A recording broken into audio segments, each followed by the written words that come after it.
राजौरी हमले के बाद सरकार ने जम्मू के सरहदी इलाकों में इजाफी नीम फौजी दस्तों की तैनाती को हरी झंडी दिखा दी है।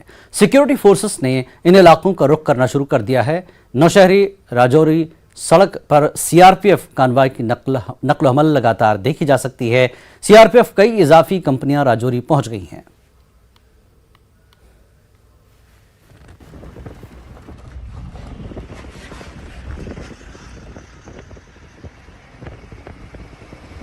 राजौरी में आतंकी घटना के बाद मिनिस्ट्री ऑफ होम अफेयर्स ने डिसाइड किया था कि लगभग 18 कंपनी सीआरपीएफ की राजौरी और पुंछ में डिप्लॉय की जाएंगी। आप देख सकते हैं मेरे पीछे की एडिशनल कंपनीज जो हैं सीआरपीएफ की वो अभी राजौरी जा रही हैं। इन्हें राजौरी में डिप्लॉय किया जाएगा क्योंकि सरकार के पास ऐसे इनपुट्स हैं, इंटेलिजेंस एजेंसीज के पास ऐसे इनपुट्स हैं कि पाकिस्तान की तरफ से आतंकियों को निर्देश दिए गए हैं कि और ज्यादा से ज्यादा टेरर अटैक किए जाएं। तो उस अटैक्स को रोकने के लिए यूनियन होम मिनिस्ट्री ने ये डिसाइड किया था कि एडिशनल पैरामिलिट्री फोर्सेस सीआरपीएफ को वहां डिप्लॉय किया जाएगा। लगभग 10 कंपनीज सीआरपीएफ की दिल्ली से मूव की जा रही हैं, जबकि 8 को रीडिप्लॉय किया जाएगा कश्मीर घाटी से जम्मू के लिए। अभी आप देख सकते हैं कि सीआरपीएफ अपनी गाड़ियों में राजौरी की तरफ जा रही है। अभी हम अखनूर में हैं।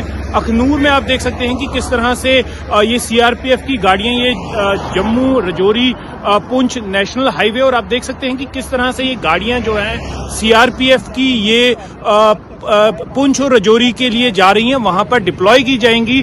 सरकार ने निश्चय किया हुआ है कि आतंक का सफाया करने के लिए, आतंक को जड़ से उखाड़ने के लिए और उन आतंकियों के नापाक मंसूबों को विफल करने के लिए एडिशनल डिप्लॉयमेंट की जा रही है। न्यूज 18 के लिए मैं जिंदर सिंह सोडी।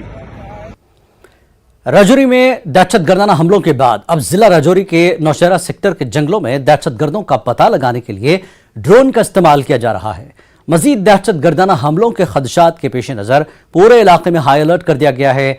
दहशतगर्दों के नापाक मंसूबों को नाकाम बनाने के लिए सिक्योरिटी एजेंसियां पूरी तरह मुतहरिक हो गई हैं।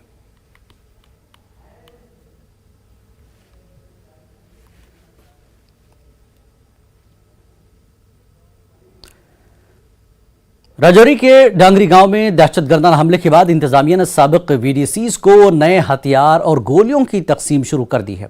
राजौरी के हमले के बाद इंतजामिया ने यह कदम उठाया है। आपको बता दें कि नए साल के पहले दिन यानी 1 जनवरी को 3 घरों में घुसकर दहशतगर्दों ने अंधाधुंध फायरिंग की थी। फायरिंग में 4 लोग मारे गए थे, जबकि 6 अफराद जख्मी हुए।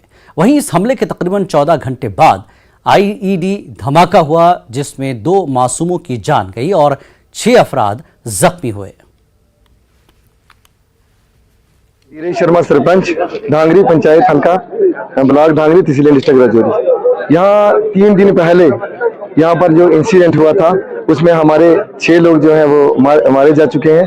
उसके बाद आज एक दोबारा से हमारी जो इस एलजी प्रशासन की जो नींद में सोया हुआ था, वो अभी दोबारा जो है उन्होंने यहाँ 1998 में वेपन्स दिए गए थे जब बलजला में जो इंसिडेंट हुआ था।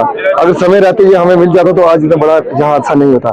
उसी के कारण यहाँ आज 3 दिन पहले जो हमारा इंसिडेंट हुआ है, उसके बाद जो है उन्होंने दोबारा से हमारी जो रिक्वायरमेंट थी जो वेपन्स की, वो जो है दोबारा जो है आज हम कर रहे हैं। जो अपना यहाँ पर कैंप लगाया हुआ हमने, अलग अलग जो डिफरेंट जो यहाँ पर लोग आए हुए हैं। इसमें हमारे एक्स सर्विसमैन भी हैं, इसमें हमारे सिविल लोग भी हैं, इसमें पैरामिलिट्री के भी हैं, जो ऑन ड्यूटी कर रहे हैं। जो लोग उनके परिवारों को जो खतरा है वो सभी जो यहाँ पर आज अपनी अपनी जो ऑनलाइन जो इंफॉर्मेशन दे रहे हैं। पीडीपी सदर महबूबा